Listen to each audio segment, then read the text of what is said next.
Մի քանի օր առաջ երեկոյան մտա տուն եւ մեր երեխեքը հեռուստացույցով մի հաղորդում էին նայում կերակուր պատրաստելու մասին։ Մի հայտնի բլոգեր էր, հիմա ես դրանց անունները չգիտեմ, ուղղակի հետաքրքրեց եւ իրանց հետ նստեցի նայեցի։ Տարբեր տեսակի ճաշատեսակներ կային եւ ճաշատեսակը պատրաստում են եւ կողը գիններ գրած, ինչ արժե։ Մինչեւ $100,000 հասան։ Մի ճաշատեսակը։ Օրինակ կար տավարի մսից պատրաստած կերակուր, վագյուա կոչվում է տավարի միսը, կիլոն $1,000 է։ Հատուկ տեսակի կերակրած, հատուկ կերպով կերակրում են այդ անասունը, որ միսը այդքան թանկ ծախվի, շեր, տենց վերջը, հետաքրքրեց ձեզ երևի, կգնաք կնայեք։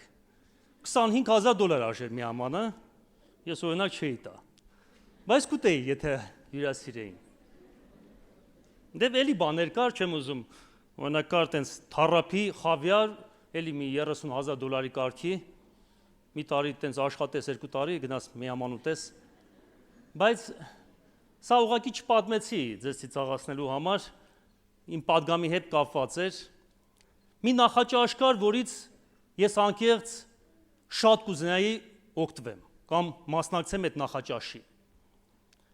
Այդ նախաճաշի մասին գրված է Սուրբ գրքի մեջ։ Որ ասեմ շատ առանձնահատուկ բաներով պատրաստված նախաճաշ էր, չեմ կարող ասել, ձկան տեսակը մոտս գրել եմ, կոչվում է տիլապիա։ Տես ձկան տեսակը շատ սովորական է, այստեղ լիներ կարող է սիգայի պես գին ունենար, կրակի վրա ածուխների վրա պատրաստած մի նախաճաշ էր եւ կողնել էլի կրակի վրա ածուխի վրա պատրաստած հաց եւ այդ բոլորը տեղը կռահեցիք արդեն մի նախաճաշ, որը պատրաստեց հենց ինքը Տեր Հիսուս Քրիստոսը իր աշակերտների համար։ Սա եզակի տեղերից մեկն է, որ Աստված հաց է պատրաստում։ Գիտենք, 5 տակարանի մեջ Աստված 40 տարի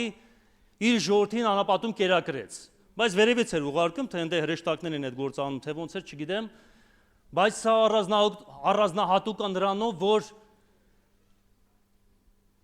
անձամբ Տեր Հիսուս Քրիստոսը այս նախաճաշը պատրաստեց։ Եվ մտածում եմ, եթե մի քիչ երևակայությանը զոր տանք, աշակերտները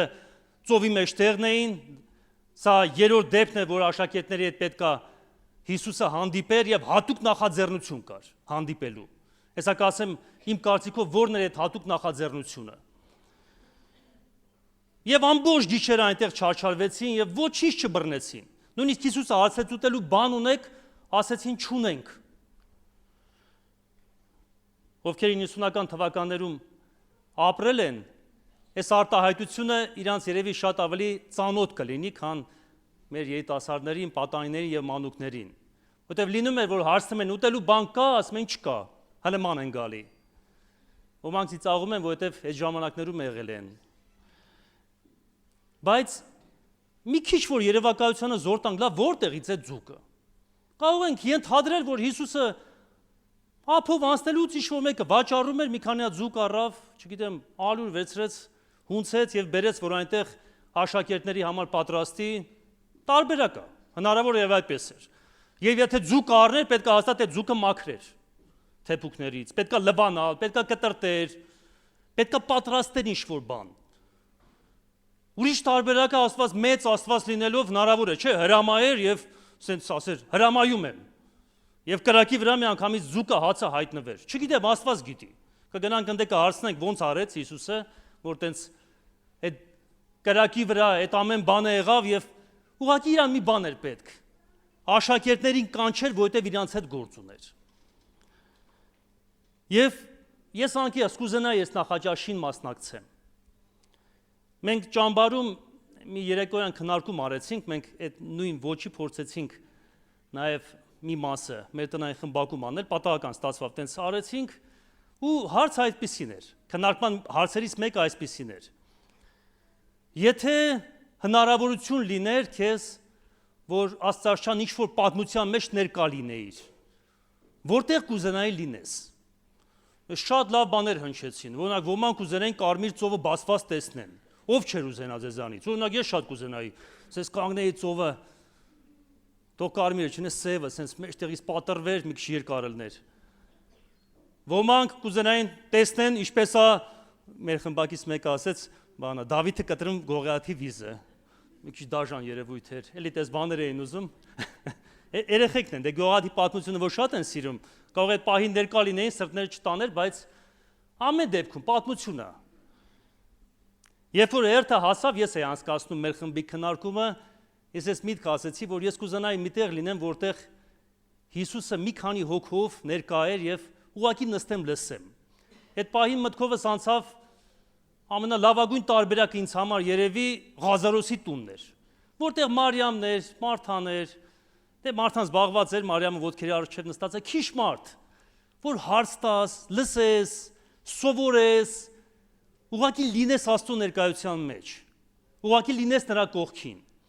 Բայց այս պատմությունը ինչով է յուրահատուկ։ Այս պատմության նախաձեռնողը, նախաճաշի նախաձեռնողը Տեր Հիսուս Քրիստոսն է։ Եվ ես փորձելու եմ ձեզ ապացուցեմ, որ յուրաքանչյուրիդ համար Աստված այսպիսի նախաձեռնություն կամ ունեցել է կամ կունենա ձեր կյանքերի մեջ։ Օրինակ Հիսուսի երկրորդ հայտնվելը հարությունից հետո ես մտածում եմ Թովմասի համար էր, որտեղ միայն Թովմասի համար է գրած, որտեղ գրված է Թովմաս, արի մատներդ իմ վերքերի մեջ խոթի։ Ընդ շատ ուրիշ բաներ նկարագրված չի։ Հիսուսը ուզում է Թովմասին ասի ես եմ։ Եվ հիշում ենք Թովմասը խոնարհվեց, երկրպագեց Տիրոջը։ Իմ կարծիքով այս երրորդ հայտնությունը Հիսուսի Պետրոսի համար էր։ Ամբողջ պատմությունը պատտվում է կարծես Պետրոսի շուրջը։ Պետրոսը մի անձնավորություն է, որը մեծ սխալ է թույլ տվել։ Պետրոսը լինելով առույգ, լինելով նախաձեռնող, լինելով միշտ առաջինը, նաև մեղքի մեջ առաջինը եղավ։ Մեծագույն սխալը թույլ տվեց ուրանալով Տեր Հիսուս Քրիստոսին։ Եվ հատուկ ուշադրության կարիք ուներ Պետրոսը։ Հատուկ վերաբերմունքի կարիք ուներ Պետրոսը, որպես ինքը լինելով այն կոտրված եղեգը,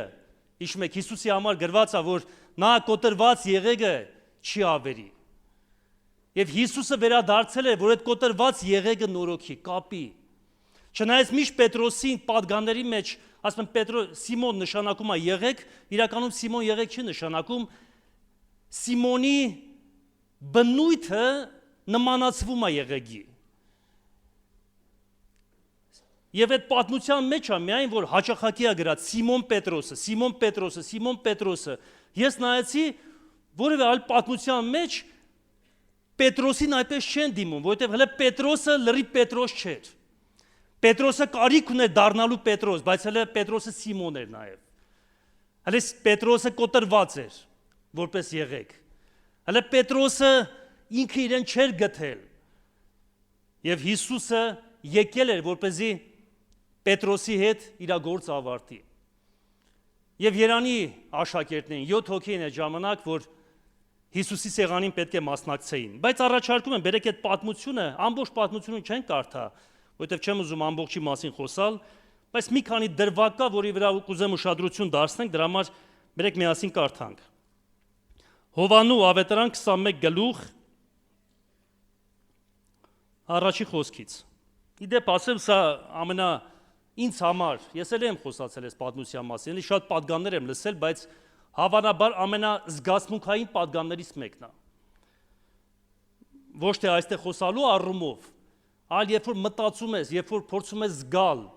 երբ որ փորձում ես այդ իրականությունը տեսնել հոգու աչքերով, ինքը շատ զգացմունքային է։ Եվ սրանից հետո Հիսուսը նորից ինքը իրեն հայտնեց աշակերտներին Տիբերիայի ծովի եզերքը։ Եվ այսպես հայտնեց. Մեկտեղ էին Սիմոն Պետրոսը, Թովմաս, երկորյակ կոչվածը եւ Նաթանայելը, եւ Գալիլեայի Կանա քաղաքից էր եւ Զեբեոսի որդիները եւ աշակերտներից երկուսն էլ կային։ Սիմոն Պետրոսը նրանց ասեց. Ես ձուկ որսալու կգնամ։ Ասեցին նրան. մենք էլ կգանք քեզ հետ։ Ելան ու շուտ նավը մտան եւ գիշերը ոչինչ չբռնեցին։ Առավոտ շուտ Հիսուսը ծովու եզերքը կանգնած էր եւ աշակերտները չճանաչեցին, թե Հիսուսն է։ Իսկ Հիսուսը ասեց նրանց. տղաներ, ուտելու բան ունեք, պատասխան տվեցին եւ ասեցին ոչ։ Եվ ասեց նրանց. «Ուրկանը նավի աշկոմը գցեք եւ պետք է գտնեք»։ Երբ գցեցին, ձուկերու շատությունից չէին կարող նրան քաշել։ Եվ այն ժամանակային աշակերտը, որ Հիսուսի համար սիրելի էր, ասեց Պետրոսին. «Նա Տերն է»։ Հովհաննեսը ճանաչեց միանգամից։ Եվ Սիմոն Պետրոսը, երբ լսեց Տերն է, վերակում վրան առավ, որովհետև մերկ էր եւ ծովը նետվեցավ, մյուս աշակերտները նավակով եկան, որովհետև ցամաքից հեռու չէին, միայն 200 կանգունի չափ, եւ ուրկանը ձուկերով քաշեցին։ Երբ ցամաքը ելան, այնտեղ վառված կրակ տեսան, վրան ձուկ դրված եւ հաց։ Եվ Հիսուսը նրանց ասեց. «Բերեք այդ ձուկերից, որոնք դուք հիմա բռնեցիք»։ Սիմոն Պետրոսը նավը մտավ եւ ուրկանը ցամաք քաշեց, 153 խոշոր ձուկերով լեցուն, թեև անշած շատ բան կար, բայց ուրկանը չպատրվեցավ։ Եվ Հիսուսը ասեց նրանց. «Եկեք ճաշ արեք»։ Եվ աշակերտներից ոչ մեկը չէր համարձակվում նրան հարցնել. «Դու ով ես», որովհետև գիտեին, որ Տերն է։ Որոշեցի պատմությունը ամբողջությամբ կարդամ, որպեսզի նրանք, ովքեր այս հատվածը չեն կարդացել, իրենց համար իմ պատգամը խորտ չլինի։ Եվ առաջին միտքը, որ կուզեմ կանգնեմ այս հատվածի մեջ, սա է. Պետրոսը աշակերտների հետ ամբողջ գիշեր ձուկ գնացին բռնելու, բայց լուսադեմ էր, այդպես էլ ոչինչ չբռնեցին։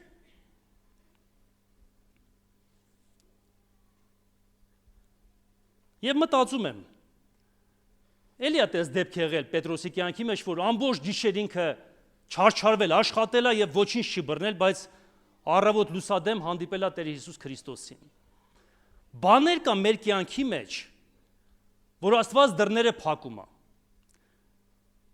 Բաներ կա մեր կյանքի մեջ, որ Աստված թույլ չի տալի մենք դա ունենանք,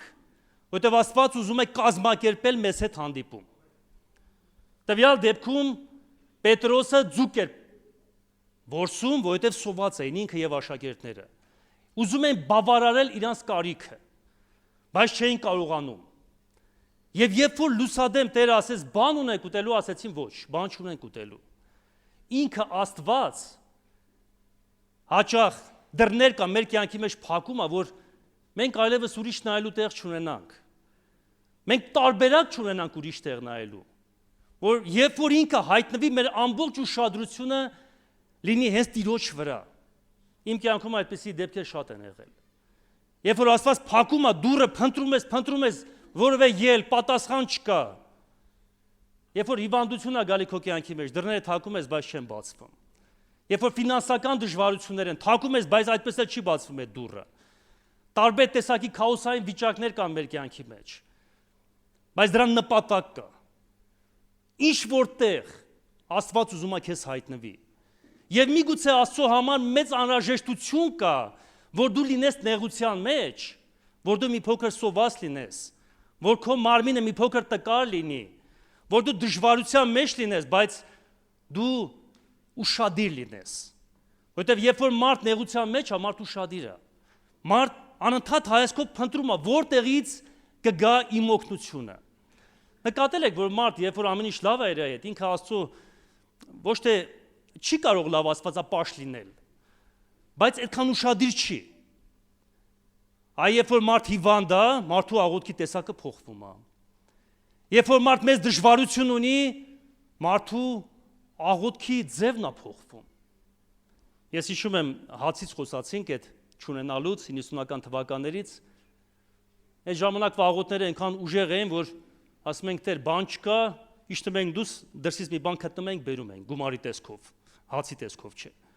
Այսինքն Աստված միանգամից պատասխանում է, որովհետև ուրիշ տարբերակ չկա։ Կամ Աստված կտա կամ չի տա, չես ունենա։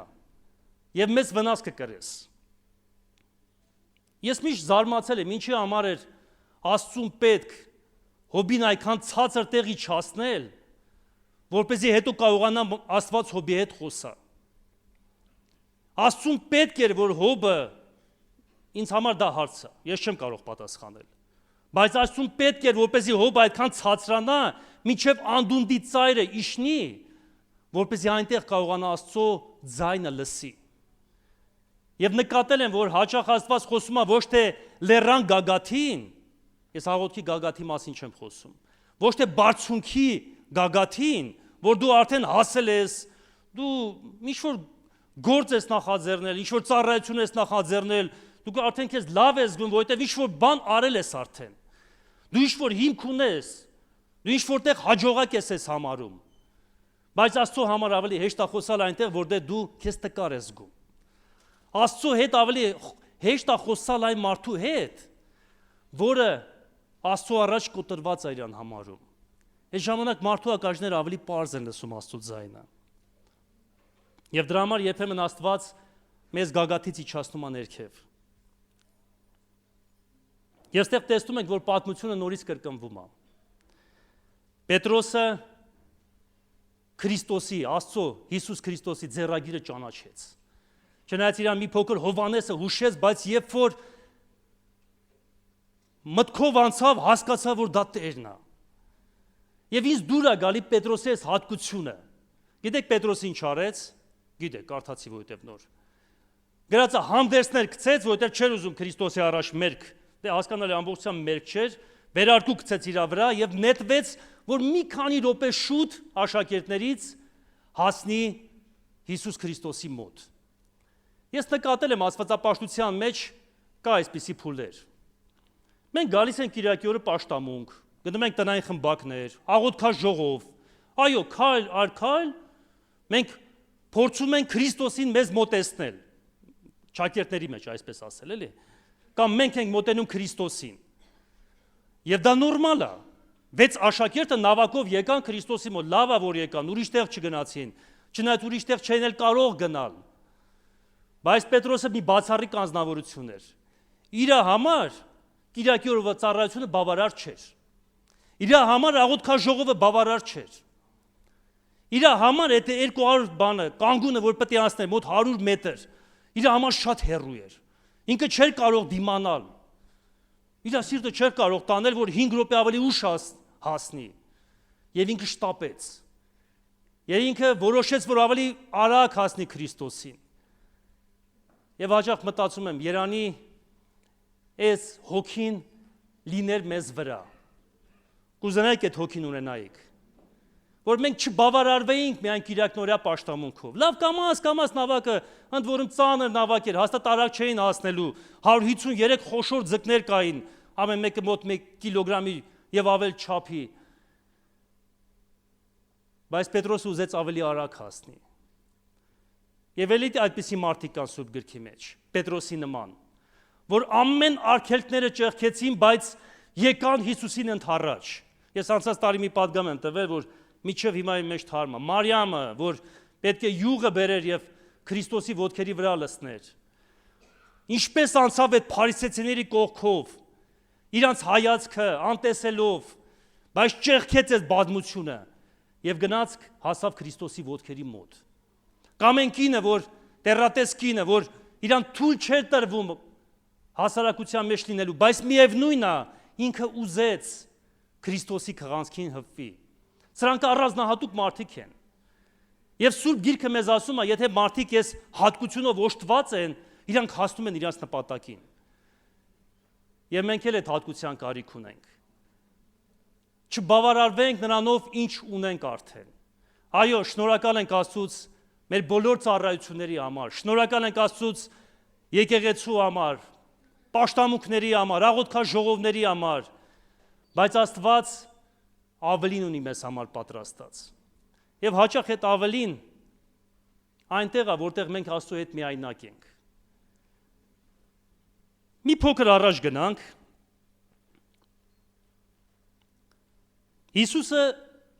երբ որ աշակերտները եկան արդեն ափ, գրված է, որ մի նախաճաշ էր պատրաստել։ Չնայած հայերեն թարգմանության մեջ գրած է ճաշ ուտելու իմաստով ճաշ, բայց առավոտ շուտ էր, բերեք մենք ասենք նախաճաշ։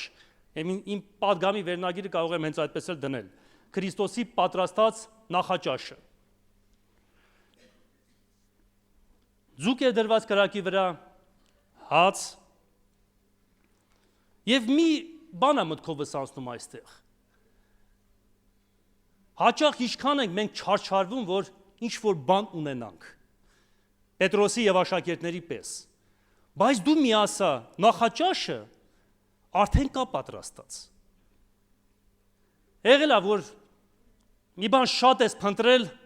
տարբեր տեղեր փնտրել ես եւ պատասխանը չես գտել, հետո հայտնաբերել ես, որ Աստված արդեն այդ քո պատասխանը իր մոտ ունի։ Ուղղակի դու ճիշտ տեղ չես նայել։ Այո, եղել է ծառայել ես, քեզ թվացել է դու փորձել ես դրա մեջ բավարարվես, բայց քո հագեցումը միևնույն է, դու Քրիստոսի սեղանի մոտ ես ստանալու։ Ծառայությունը մեզ չի կարող հագեցնել։ Ծառայությունը անհրաժեշտ երևույթ է։ Բայց մենք կերակուրը մենք պետք է ստանանք հենց Քրիստոսի սեղանի վրայից։ Հենց ինքը Քրիստոսն է մեզ համար կերակուր պատրաստում։ Եվ մենք կարիք ունենք հաճախակի գնալու հենց այդ սեղանի մոտ։ Ոչ թե մեր պատրաստածը, ոչ թե մեր բռնածը, ոչ թե մեր արածը, որ հետո հանկարծ մենք չպարծենանք։ Եվ գիտեք, այդ սեղանը միշտ կա մեզ համար։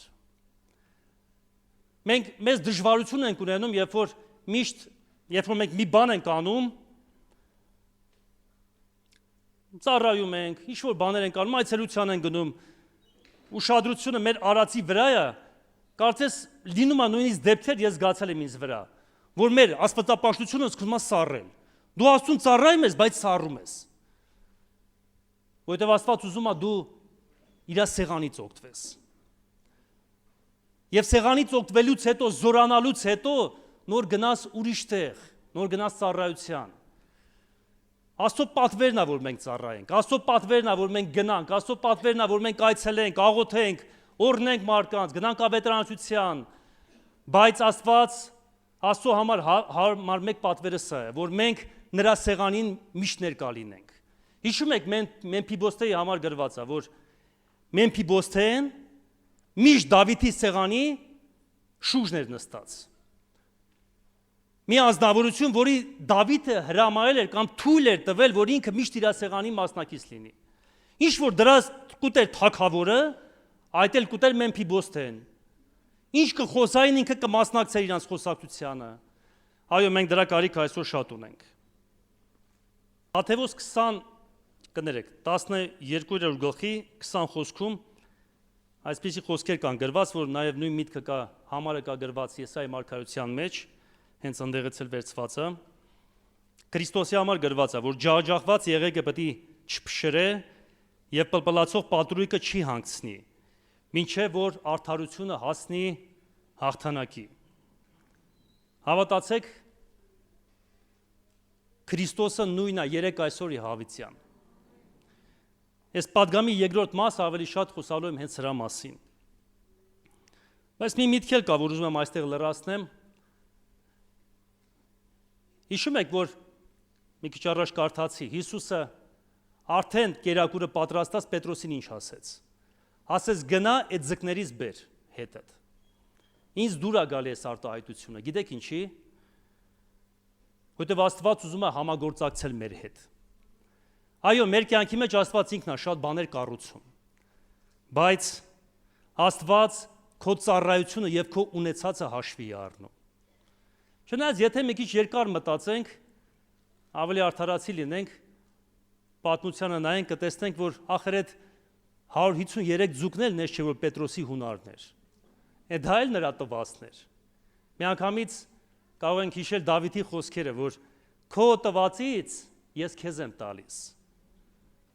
Մարդիկ կան, որ դժվար են Աստծուն տալի, որովհետև այդ միտքը տենց է չեն հասկացել, որ այն ինչ որ կա իրանց կյանքի մեջ, դա ամբողջությամբ նրա շնորհքն է եւ պատկանում է նրան։ Մարդիկ կան, իրանց շնորհքները նույնիսկ դժվար են ծառայեցնում Տիրոջ, իրանց թվում է դա իրանք են։ Իրանց շնորհքն է, իրանց տաղանդն է, իրանց ունակություններն են, իրանց ունեցվածքն է, իրանց փողն է։ Բայց Դավիթը լավ էր հասկացել։ Դավիթը ասում էր քո տվածից են քեզ տալիս։ Այստեղ շատ երևացող է։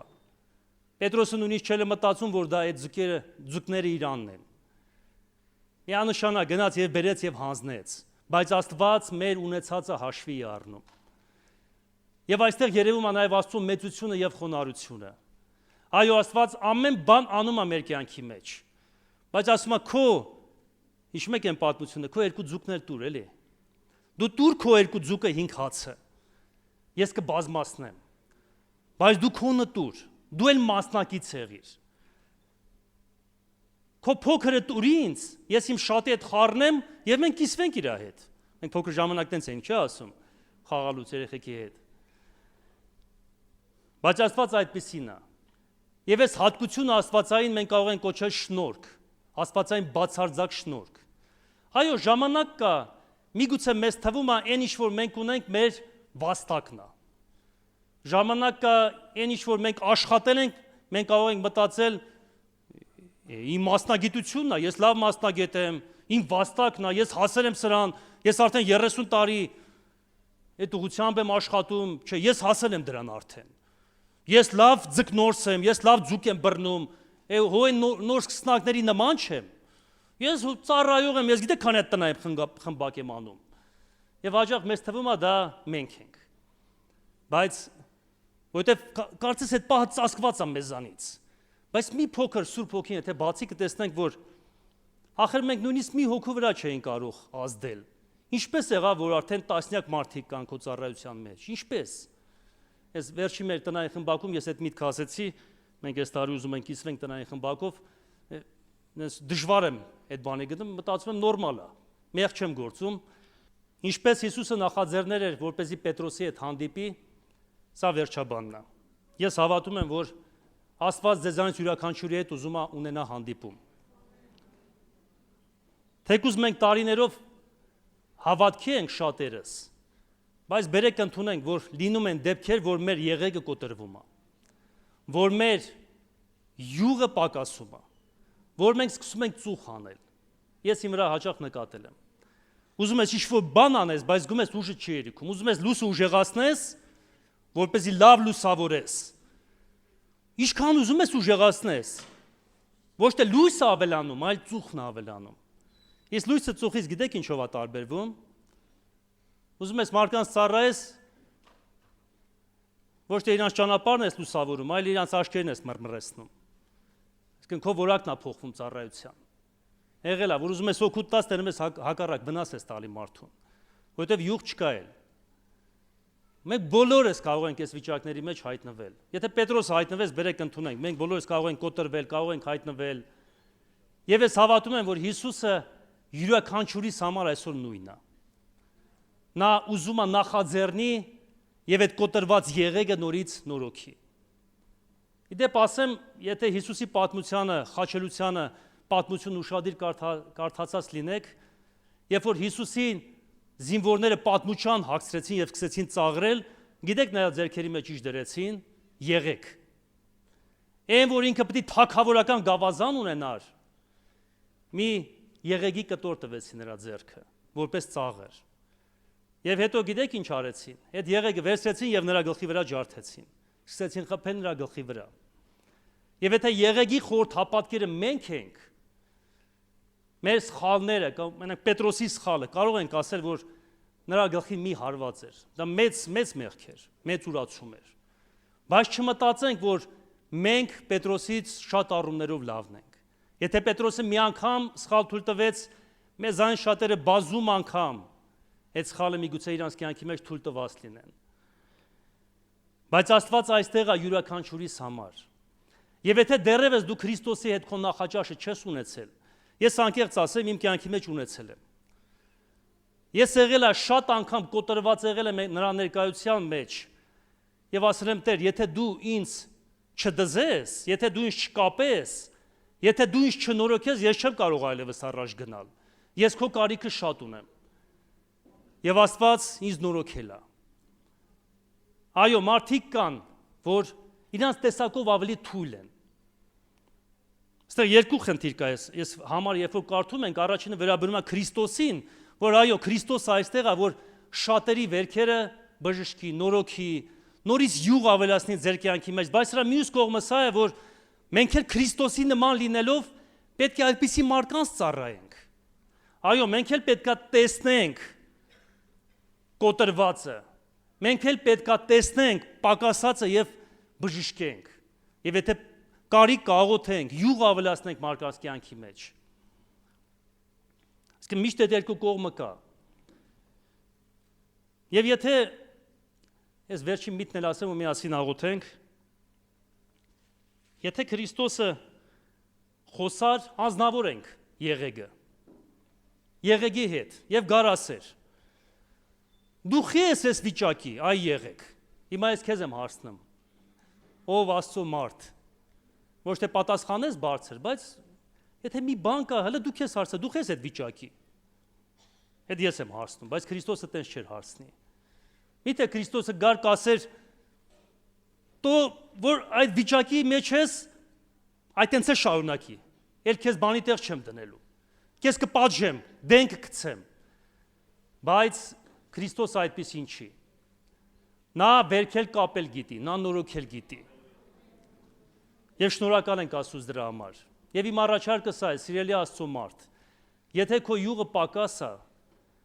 հավատա Աստված ուզում է քեզ հետ հանդիպի։ Կարող ես հենց աղոթքի մեջ խնդրել, Տեր, ես քո յուղի կարիք ունեմ։ Եթե դու ինչ որտեղ կոտրված ես, նորից խնդրի, Տեր, ուզում եմ ինձ ամբողջացնես։ Ես ուզում եմ իմ անձնական հանդիպումը քեզ հետ ունենալ։ Եթե Պետրոսի համար, Թովմասի համար Քրիստոսը այդ ժամանակը ուներ եւ հատուկ եկա, որպեսզի իրանց բժշկի եւ նորոգի, հավատա քեզ համար էլ ունի, որովհետեւ դու նրա որդին ես։ Եվ Աստված քեզ երբեք չի թողնելու, որովհետեւ Աստված քեզ հետ ծրագիրներ ունի։ Այո, հնարավոր է եկեղեցում լինել մարդիկ, ովքեր թույլ են։ Բոլոր մարդիկ հավասար չեն։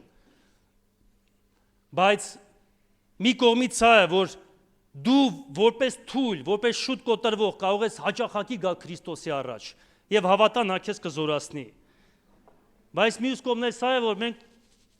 կարիք ունենք իրար նաեւ ծառայելու։ Այո, եթե տեսնում ես քո քուր եղբայրը թույլ է, կարող ես գնալ այցելության, կարող ես օրհնել իրան, կարող ես դու իր համար նախաճաշ պատրաստել։ Դե խի նախաճաշ, լավ է ճաշ պատրաստի։ Կարող ես գնալ իրանց տուն, կարող ես երկար խոսալ, այսինքն դու Քրիստոսի տեղն ես, դու նրա ներկայացուցիչն ես։ Եվ այսօր Քրիստոսը շատ մարդկանց կարող է հենց քո միջոցով հպվել։ Մերեք ոտքի կանգնենք եւ այս աղոթքը միասին անենք։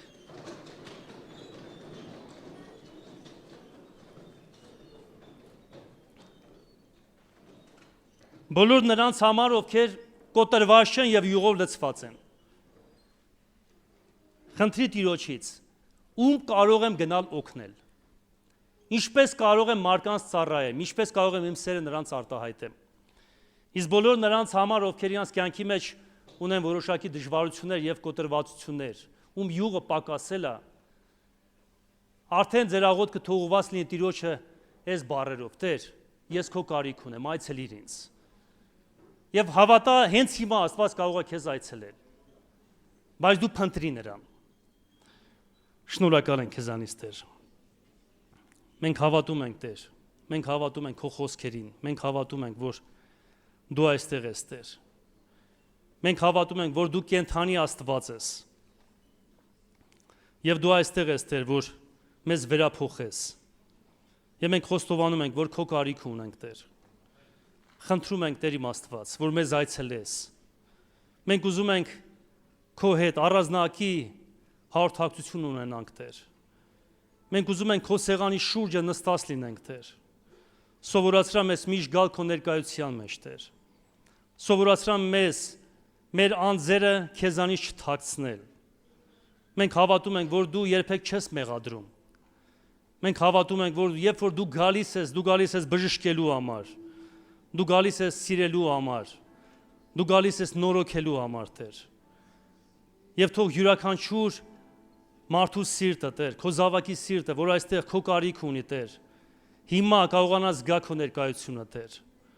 Այո, Տեր, մենք բացում ենք մեր անձերը քո առջև եւ ասում ենք, Տեր, արի մեր կյանքի մեջ, Տեր։ Արի եւ թող քո աստվածային յուղը գառատության մեր կյանքի մեջ, Տեր։ Արի եւ թող մեր անձերը ամբողջանան ամբողջությամբ, Տեր։ Եվ նաեւ օգնիր, Տեր, բոլոր ծառայողներին, բոլոր քո զավակներին, որ մենք այնքան քեզանով լցված լինենք, որ կարողանանք հեշտությամբ մարդկանց ծառայենք,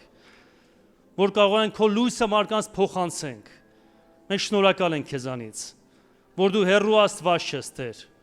Շնորհակալ ենք, որ դու հարազատ մեկն ես մեզ համար, Եվ մենք ամեն ժամանակ կարող ենք գալ քո առջև, քո ոտքերի առջև, եւ քո ներկայության մեջ մեր հանգստությունը գտնել, մեր բժշկությունը գտնել։ Շնորհակալ ենք քեզանից։ Մեզ համար դու մեծ Աստված ես եւ մենք քո կարիք ունենք, Տեր։ Փառքը պատիվը քեզ։ Ամեն։